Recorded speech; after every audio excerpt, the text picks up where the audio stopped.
with the first film, Across the Spider-Verse is so highly praised, it's very much memed, it's called a game changer in the animation space, you know, all those lovely jubbly words. And while I like it, I did enjoy the film. Is it really that immersive? I mean, I don't know. It might not be as like amazing masterpiece as everyone is saying. It might just be praised and be so revered because it is just so unique, so fresh, so new. So I'm gonna figure out its narrative immersion score and provide an honest review of the show so we can actually see whether it is a game changer or whether it is just another game. Now, before we know whether it's good or just a bit different, we need to know what the movie was about. And to know what the movie was about, we need to know what the first movie was about. So I'm going to explain all of this for you.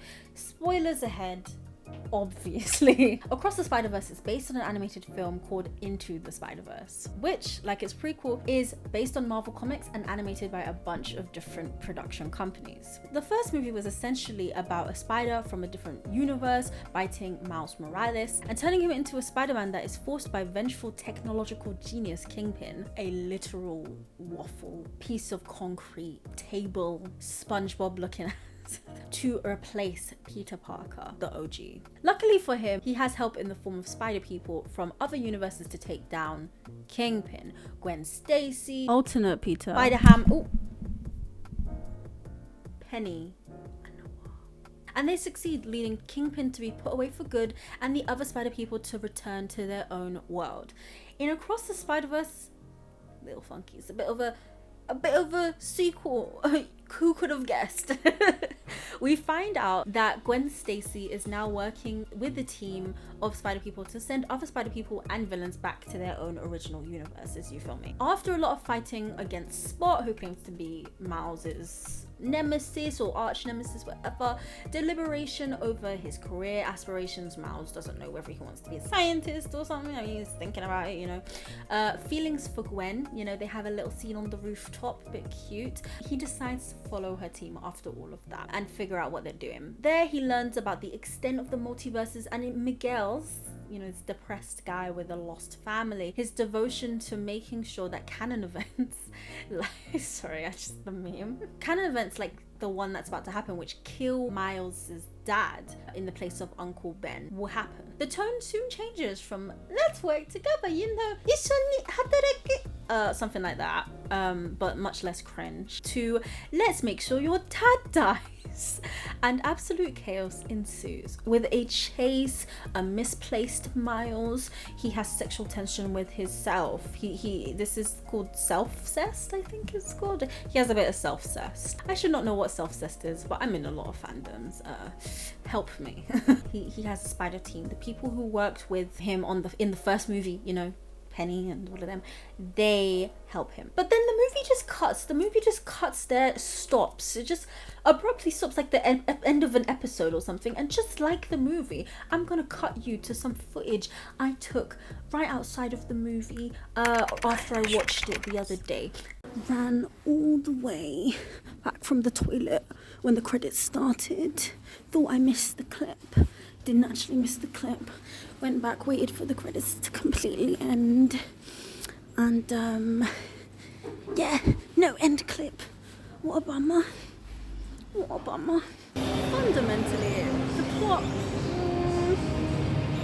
I didn't love it. The art, the characters, the music, everything else was amazing. Like even the pacing, you know. I love Miles, what's her face? Gwen Stacy, that was it. The dad, I liked Spanish. They didn't add subtitles. Like, how can you not add subtitles when she's speaking Spanish that much? Like, it makes no sense, like, at all. That was something that I didn't fucking get. Like, are people so scared to read in the West? Like, it's ridiculous. Because, I mean, obviously, I'm an anime watcher, so, you know, I watch a lot of anime, so subtitles I'm very used to. I also watch K-dramas, so I'm so fucking used to subtitles.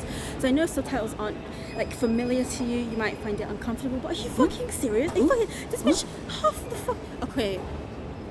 of the things this woman said, Miles' mom said to him in, like, the, whenever she would speak to him, was in Spanish. So why was there no subtitles? Make it make sense. Like, haz que tenga sentido. every 5 minutes felt like a different animator and a different art style. And I was just thinking that some of the plot, I feel like, was sacrificed for that. And also, like, I'm a bit of a comic fan. Well, maybe not comic, but just like comic book. So I like, you know, traditional Spider-Man.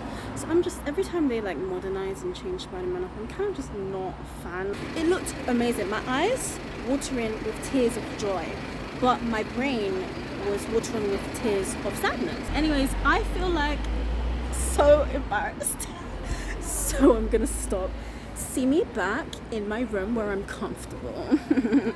So now we know that, you know, my initial thoughts of it is that, you know, it was good movie, liked it, did enjoy it. Across the Spider-Verse, good movie, yeah. Is it really that good? Just different from other movies, animated movies specifically that came out. Well, let's figure that out by making a narrative immersion score. Now, first of all, you know, every time I do this kind of video, I have to explain to you, you know, narrative immersion is. If you want more details, of course, you can check out my narrative immersion video. But if you don't, if you want to just watch this video, don't go anywhere. I can explain it right now, right here. Why am I acting like that? Right now, right here for you. Yes, so narrative immersion is basically a way to measure our engagement with fictional media. Narrative immersion can be split into two halves. You know, you've got your identification, you've got your transportation, your identification, you've got two halves. I basically take these two halves and put them into a scale, a checklist of sorts, and then I can generate a score, a narrative immersion score for rating how immersive a show, comic, etc., in this case movie, is. And so that's what I'm going to be doing right now. I'm going to be measuring it, I'm going to be testing it, going to be assessing what it should be good for. Okay, cool. So let's start with transportation. Well, transportation is the inside world, the outside world, abilities / skills, the interesting events, and whether it was attention grabbing or not. So let's start. Inside world. It got me there. It got me there. It's got a point. It got me there. Intro scenes. I mean, I actually was late to the movie. So I walked in when Gwen was just leaving spoilers. Well, I mean, why am I even saying that? You've seen the movie. If you haven't seen the movie, don't watch this video. Go and watch the movie. It might still be out by the time this video comes out, you know, so you go watch the movie. But yeah, so the intro scenes with Gwen, like, I saw her like when she was drumming or something. I don't know, and then it cut to her being in her house with her dad, something like that, I think. So I missed the very beginning because, you know, lines be long. And so I did that, but I still got what it was telling me about when struggles with her dad and her identity, and a lot of things with Miles, especially like all of the running, the whole scene where he was meeting Spot, he was late for his thing, he was with Gwen, and you know, the inside world of what makes them fighters. All of that really demonstrates what the inside world to these characters, or especially Miles because he is the main character, but also Gwen because she was kind of a secondary main character in a way, like because she started it off and everything. It felt like that. So it really does like show what is going on in these characters area. It really does show the inner world. I can't really say it in any other words really. So that's one point. Then the outside world, we did get a lot of that. We got a lot about the multi-dimensions. You know, we got all the spider people are in these different versions of reality and their universes, living many different lives, and we could see how it was interchanging. You know, when we learned about the canon events, that really expanded everything, put things into context, put Miles's life and his experiences into a place that was so complex and so interesting, and it really painted a good picture.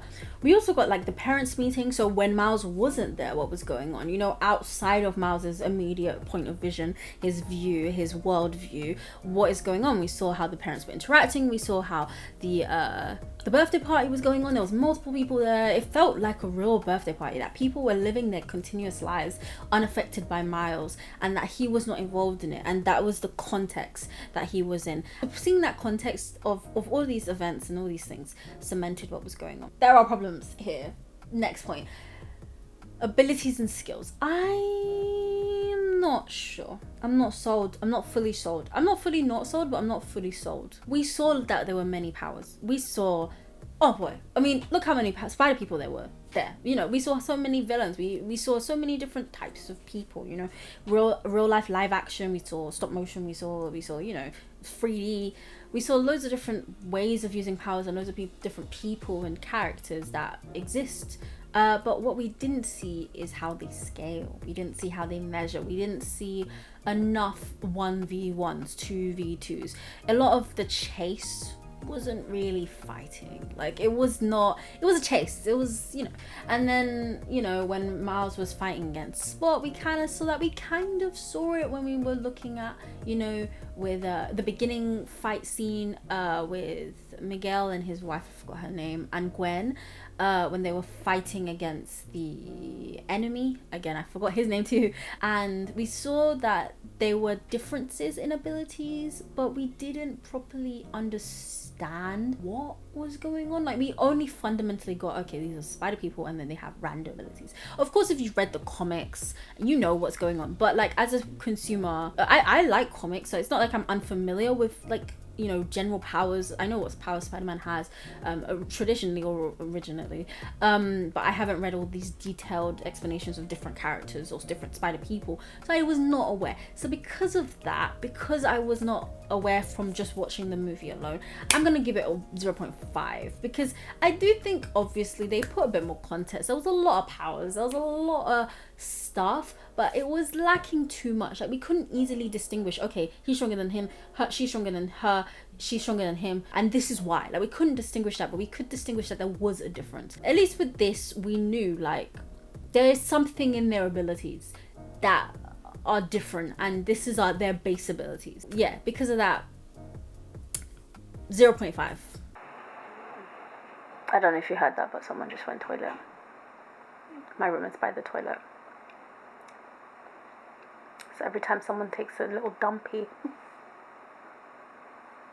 I hear it. So interesting events. There was interesting events. Yeah. I mean, how could I have watched that movie and said no? Come on. How could I have watched that movie and been like, there's no interest? Of course there's interesting events. Listen, the parents meeting, very good, very fun. Spot's appearance, very good, very fun. Fights, you know, with Gwen and the group, and then Miles with Spot, you know, very good, very fun. The birthday party with Miles' dad, very good, very fun. Different multiverses, like visiting different multiverses, and even going to the main one where they were seeing the convert. And then, yeah, the reveal, very good, very fun. The chase and dad's potential death, oh, very good, very fun. And the team up at the end, very good, very fun, very good, very fun. Very good, very fun. That's the last thing is attention grabbing. Was it attention grabbing? Well, yes, it was. That's a point. I'm spoilers.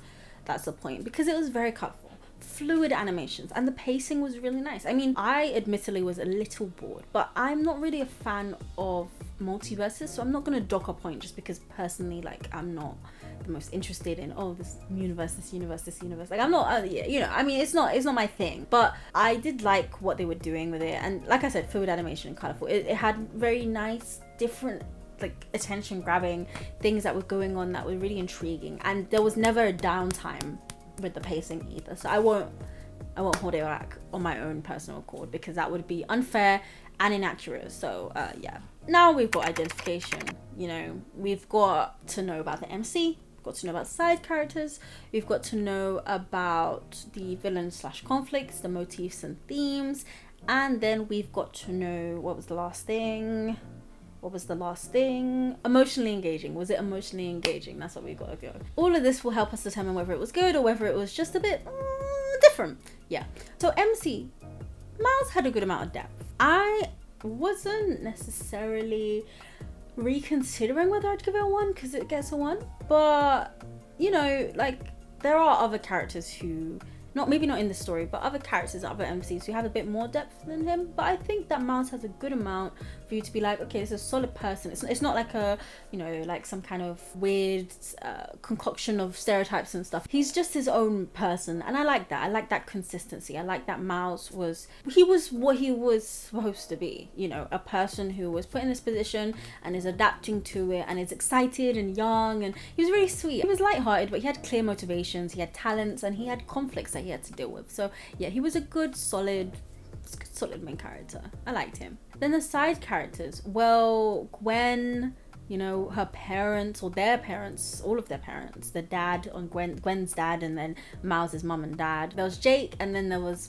Miguel. All of them really shone here. I think they're really good characters. Like, they were very interesting. Do you know what I mean? Like, they had so much going on and so much of a backstory and so much feeling. They honestly, the other side characters are also good, like Spider-Punk and like Spider-Man India. He was also good. But yeah, I would say that Gwen, the parents, Jake, Miguel, all really good, really solid, really engaging and easy to connect with. So that's a point. There were so many villains and conflicts. Like, I could look at this and maybe I'm gonna do like a shot quick fire.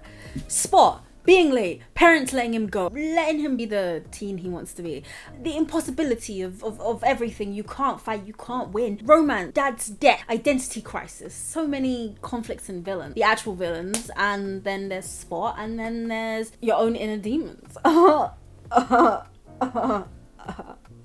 So obviously that's another point. Penultimate point, which is, you know, another point, gosh, jolly, are pretty similar. You know, similar motifs and themes are often kind of converge with conflicts, but there are some that aren't necessarily conflicts, like family, you know, superheroes, responsibility, romance again, or forbidden romance I've put here, and doing what's right or having morals. They are also what I would call a bit more on the side of themes than villains and conflicts, and there were a lot of deep themes. Just to explain like the difference very briefly, like let's say villain is your ex, and then I'm saying this as if I have. Anyways, if the villain is someone you hate, then the theme might be love or understanding or relationships or something a bit more vague. And a point is basically if they're substantial or deep, you know? Like, so I wouldn't give a point to themes if it's just about like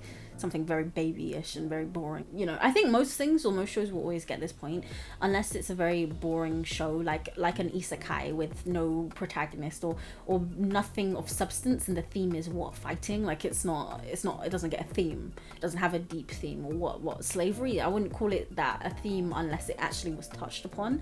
And in this case, all these different things were touched upon in the themes, you know, superheroes, responsibility, forbidden romance, family, doing what's right, and having good morals. You know, all of that was actually deeply touched upon. So that's why it gets a point. That's me faffing and coping for about 2 minutes straight. The last thing is about emotionally engaging. And in terms of that, I'm sorry to say, I won't be giving it a 0, but I won't be giving it a 1. It's a 0.5 again. I know, I'm sorry. I'm breaking my rules again. I'm sorry.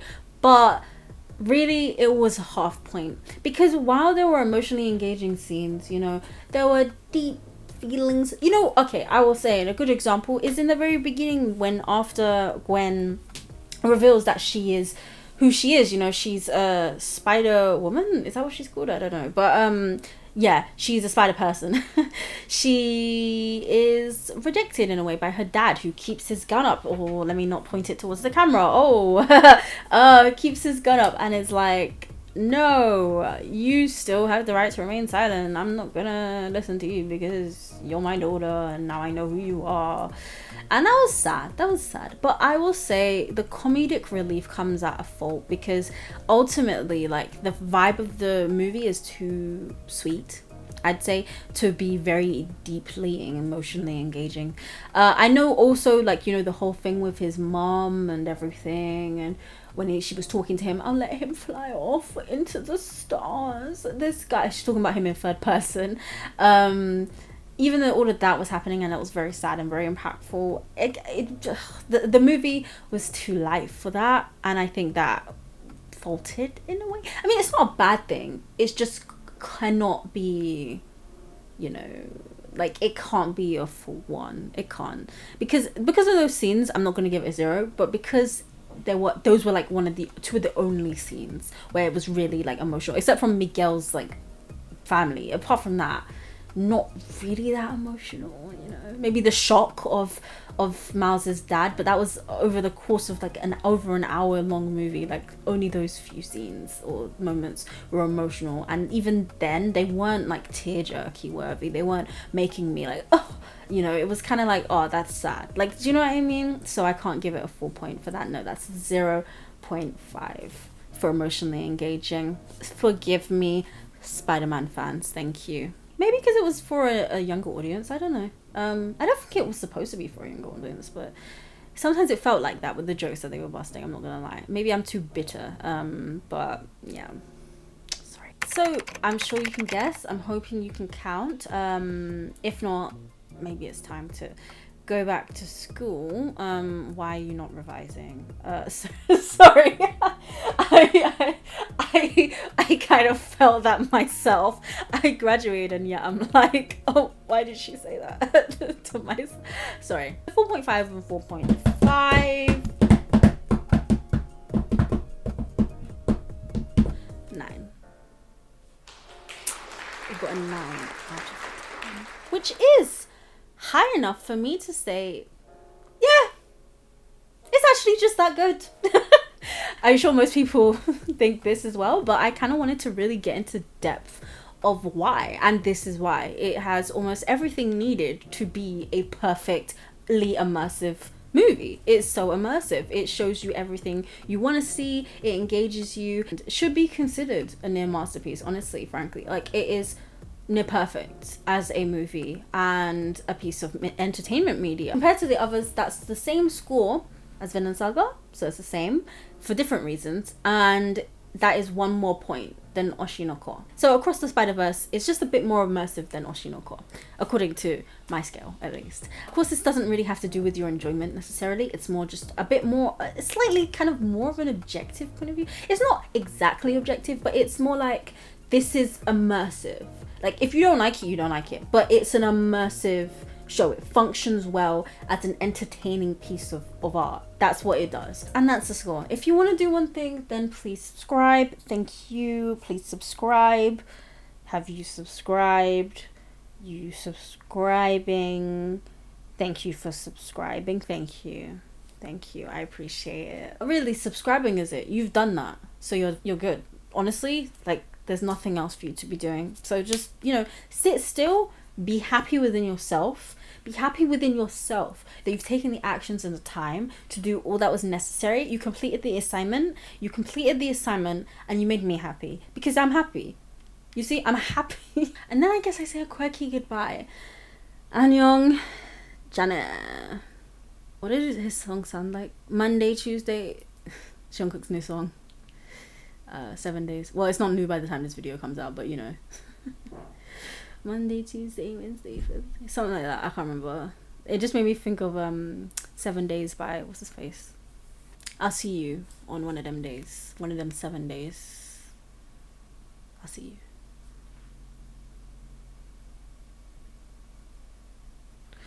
Oh boy, I'm tired.